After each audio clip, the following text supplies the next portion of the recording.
Written by Hanane Kosuke. If You Can See Me, part 7. Silakan pasang earphone-nya dulu ya. Sini, aku temanin tidur. Mataku terbuka perlahan. Aku merasa seperti terkena flu berat hingga sulit bangkit dari tempat tidur. Hyunjin, suara lembut ibuku terdengar.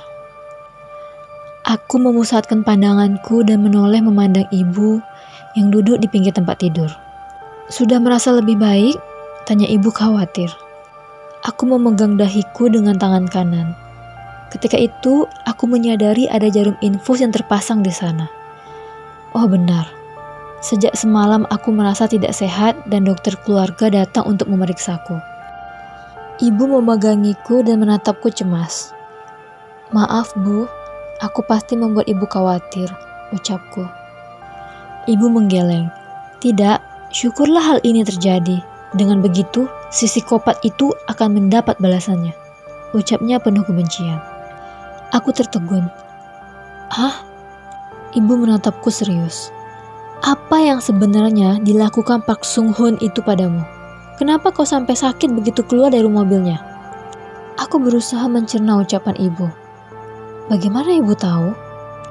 Menurutmu, ibu akan membiarkan begitu saja seseorang membuat putri ibu sakit? Ucap ibu melengking di ujung nadanya. Aku merasa ada sesuatu yang buruk dari ucapan ibu. Aish, ibu benar-benar tidak akan membiarkannya, ucapnya. Ibu sudah memeriksa rekaman CCTV di sekitar rumah. Kau turun dari mobil Park Sung Hoon sebelum kau sakit seperti ini. Astaga, aku lupa di rumah besar ini memiliki CCTV di mana-mana. Tiba-tiba sesuatu seperti berputar di perutku. Apa kakek sudah tahu? Tanyaku. Ibu menatapku dengan api membara di matanya. Menurutmu ibu tidak akan memberitahu kakek? Helaan nafas berat keluar dari mulutku. Apakah hal itu akan mempengaruhi rencana pernikahan kami? Atau apakah Park Sung Hoon akan mendapat masalah karena itu? Perasaan ibu sejak awal memang sudah tidak baik. Kenapa kau tiba-tiba diminta kembali untuk melakukan pertunangan ini? Komentar ibu. Min Hyung kabur pasti karena si psikopat Park Sung Hoon itu. Bu, apa kakek sudah pulang? Tanyaku seolah tidak mendengar apa yang ia ucapkan sebelumnya. Wajah ibu berubah bingung. Kakek, sepertinya sudah. Tanpa pikir panjang, aku mencabut jarum infus dan bergegas turun dari tempat tidur. Ibu terkejut menyaksikan apa yang kulakukan. Hyunjin, hei! Panggil ibu dan segera mengikutiku.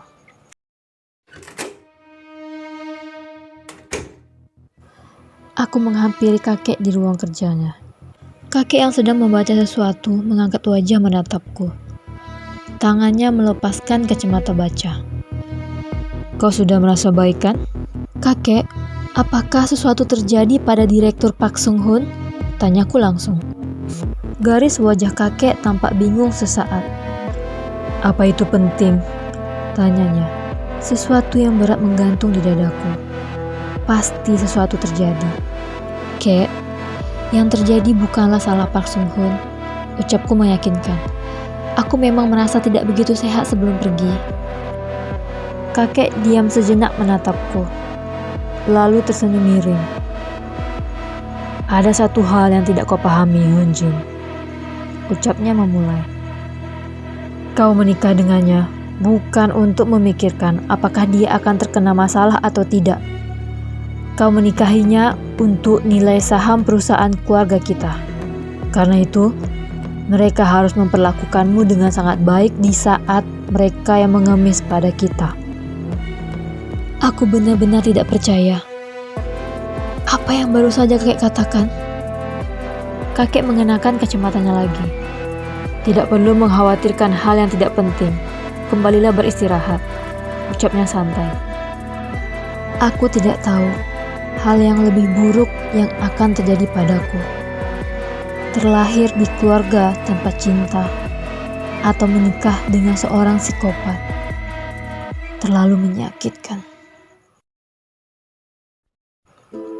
Aku sama sekali tidak berbicara lagi malam itu.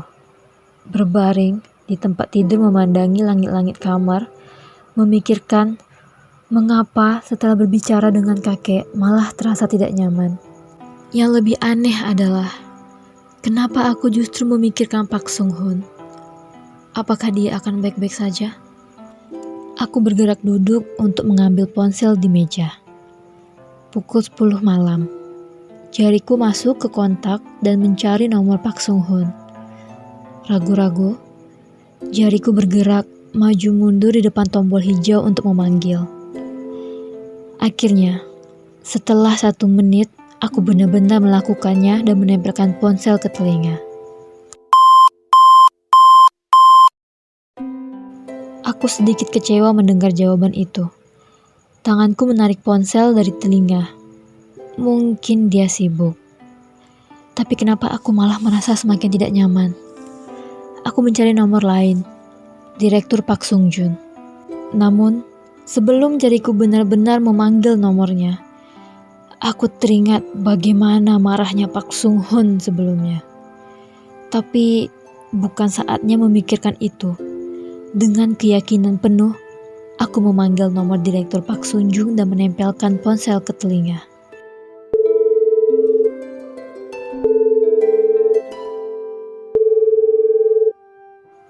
Halo? Terdengar suara Direktur Pak Sung Joon di seberang.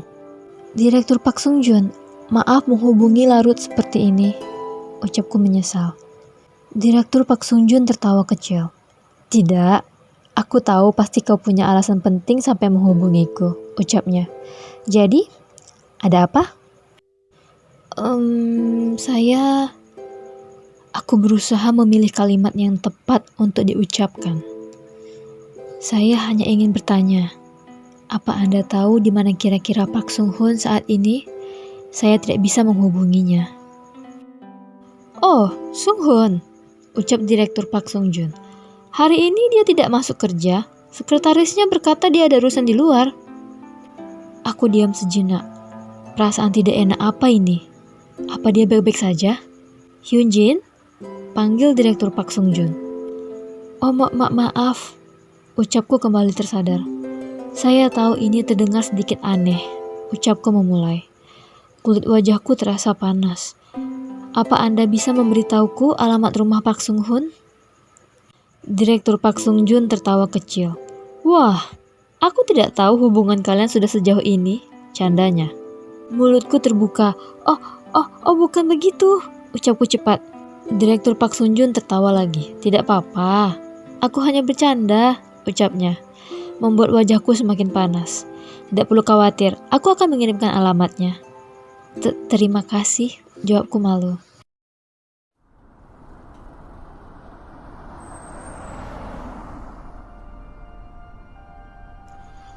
Aku tidak tahu apa yang kupikirkan. Tapi malam itu, aku diam-diam pergi dari rumah, menuju salah satu gedung apartemen mewah di pusat kota Seoul. Aku memandang ponselku, memastikan ibu belum menyadari aku pergi.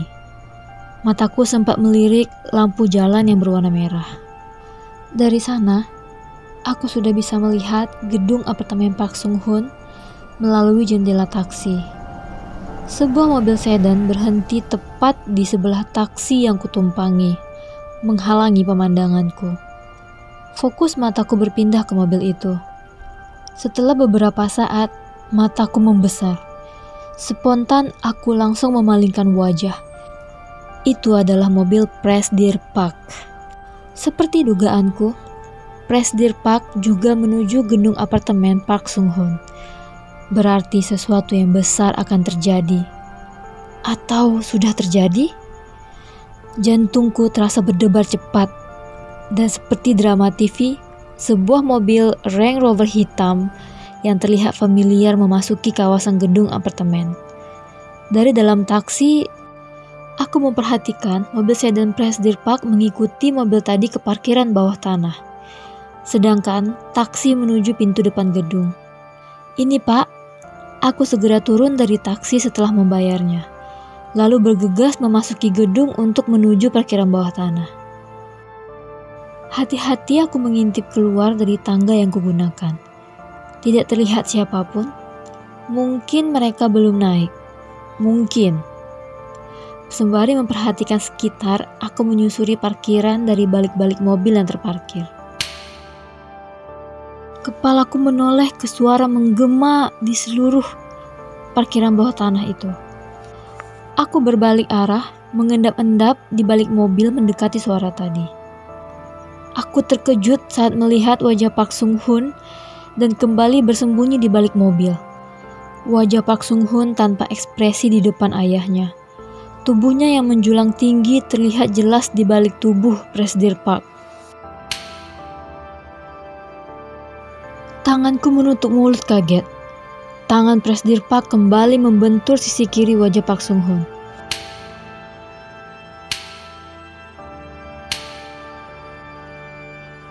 Pak Sung Hoon terhuyung sedikit, namun dengan sigap kembali berdiri tegap di hadapan ayahnya. Kulit di bawah telinga dan pipi kirinya memerah bekas tamparan Presdir Park tadi. "Maafkan aku ya," ucapnya. "Kau," Presdir Park menunjuk wajah Pak Sung Hoon. "Tugasmu hanya menikahinya dan membuat perusahaan kita untung.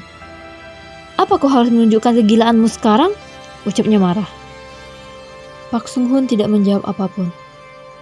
Presdir Park menghembuskan nafas kesal, lalu menatap putranya lagi. "Setelah menyebabkan kehebohan, kau malah menghilang dan menghabiskan waktu di bar?" Pak Sung Hoon tetap tidak memberi respon. "Besok kau harus meminta maaf secara resmi pada keluarga Lee," ucap Presdir Park, lalu kembali masuk ke dalam mobilnya. Aku masih memperhatikan Pak Sung Hoon dari jauh. Setelah beberapa saat, mobil Presdir Park pergi. Dia masih berdiri di tempatnya. Ketika itu, aku justru memikirkan apakah dia akan membenciku setelah apa yang terjadi malam ini. Aku merasa bersalah padanya. Aku tahu, seharusnya aku tidak merasa seperti ini. Tapi ketika itu di mobil, wajah marahnya tampak mengerikan. Namun tatapannya padaku seperti mengatakan hal lain. Mungkin dia hanya tidak ingin aku lebih akrab dengan kakaknya. Aku keluar dari lamunanku melihat Pak Sung Hoon terhuyung dan memegang kepala. Tidak seperti tadi yang bisa langsung berdiri tegap, ia perlu berpegangan pada mobilnya. "Oh tidak," gumamku dan segera berlari menghampirinya sebelum ia terjatuh. "Direktur Park," panggilku sembari memegang lengannya. Pak Sung Hoon terkejut dan menoleh. Ya, Presdir Park benar. Ia terlihat cukup mabuk. Bagaimana dia bisa mengendarai mobil? Ia mengerjitkan dahi menahan sakit. "Tunggu, sepertinya bukan mabuk. Anda baik-baik saja?" tanyaku. Pak Sung Hoon memicingkan mata menatapku. "Kenapa kak?" Ia kehilangan kesadarannya. "Direktur Park!" seruku kaget. Kedua kakiku terlipat di lantai sembari menahan tubuhnya agar tidak terbanting. Aku menatapnya cemas. "Pak Sung Hoon!" panggilku sembari menguncang tubuhnya sedikit. "Hei, Pak Sung Hoon!" Keringat memenuhi dahinya. Dengan cepat, aku mengeluarkan ponsel dan menghubungi nomor darurat. Tunangan Anda seharusnya tahu, mengkonsumsi alkohol di saat mengkonsumsi obat penenang sangat berbahaya, ucap dokter yang memeriksa Pak Sung Hoon di ruang gawat darurat. Aku tertegun mendengarnya. "Maaf?" tanyaku. Dokter pria itu terlihat lelah, namun ia masih profesional menangani pasien walaupun wajahnya jutek. Ia memandang Pak Sung Hoon yang terbaring di tempat tidur dengan infus. "Untuk sekarang, biarkan tunangan Anda tetap berada di sini hingga besok untuk melihat apakah penanganan yang diberikan sudah cukup," ucapnya. Kepalaku mengangguk mengerti. "Terima kasih dok," ucapku. Dokter itu mengangguk sopan dan pergi. Aku kembali duduk di sebelah tempat tidur Pak Sung Hoon. Obat penenang? Kenapa dia mengkonsumsi obat penenang? Mataku tertuju pada jasnya yang tersampir di meja. Tanganku mengambil jas itu dan mulai memeriksa sakunya. Ada sebuah botol kecil di saku bagian dalam. Aku mengeluarkannya dan memperhatikan botol bening berwarna coklat sebesar telapak tanganku. Mataku melirik Pak Sung Hoon lagi. Keesokan paginya, Ini obat untuk antidepresan, tergolong ke dalam obat penenang yang cukup kuat, ucap apoteker ketika aku menanyakan tentang obat yang kutemukan. Hah? Antidepresan? Apoteker pria itu mengangguk. Biasanya, orang-orang yang mengkonsumsi obat ini akan mudah emosional, mungkin bisa saja bertindak kasar. Mataku membesar. Hah? Siapa yang mengkonsumsi obat ini? Kenalanmu? Tanya apoteker itu lagi. Oh, seseorang. Jawabku dan mengambil botol itu. Terima kasih. Aku melangkah kembali ke ruang gawat darurat sembari berpikir. Sikap Park Sung Hoon sebelumnya jadi lebih masuk akal setelah mengetahui tentang obat itu. Park Sung Hoon sudah duduk di atas tempat tidurnya ketika aku kembali. Direktur Park, panggilku sembari menghampirinya. Park Sung Hoon menoleh. Wajahnya sangat pucat. Pipi kirinya sedikit sembab karena tamparan ayahnya kemarin. Ia tampak kaget melihatku. Kenapa kau? Ia terlalu kaget untuk melanjutkan ucapannya. Kenapa kau sudah duduk? Tanyaku. Kau harus tetap di sini hingga infusnya habis. Park Sung Hoon menoleh ke arah infus di tiang. Sekitar seperempat cairan masih di sana. Berbaringlah, pintaku sembari hendak mendorongnya kembali berbaring. Park Sung Hoon menahan tanganku. Ketika itu, ia justru menemukan botol yang kupegang. Aku sendiri terkejut menyadari aku sedang memegang botol itu. Park Sung Hoon menatap botol itu, lalu memandang wajahku. Oh, aku menemukan ini di saku jasmu. Ucapku memberitahunya. Park Sung Hoon mengambil botol itu dari tanganku dengan sedikit kasar, lalu mencabut jarum infus. Direktur Park! Pintaku sembari menahan tangannya. Park Sung Hoon mendorongku menjauh, lalu mengambil jasnya di meja dan turun dari tempat tidur, dari arah berlawanan dariku. Direktur Park, panggilku sembari mengikutinya. Langkah panjang Park Sung Hoon membuatnya cepat melesat keluar dari rumah sakit. Aku sampai terengah-engah mengejarnya. Aku berhenti di depan pintu masuk ruang gawat darurat sembari mengatur napasku. Kedua tanganku terkepal erat. Hei, Park Sung Hoon! Teriakku kesal. Langkah Park Sung Hoon terhenti, lalu berbalik menatapku tak mengerti.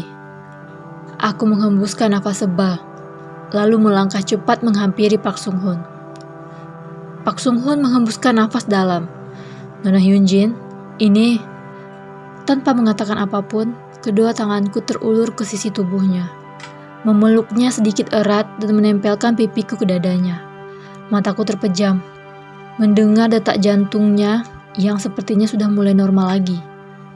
Tubuh Park Sung Hoon membeku beberapa saat, tapi aku bisa merasakan otot tubuhnya mengendur. Kedua tangannya bergerak di bahuku. Nona Hyunjin, pintanya. Aku bisa merasakan tangannya ingin mendorongku menjauh dari tubuhnya.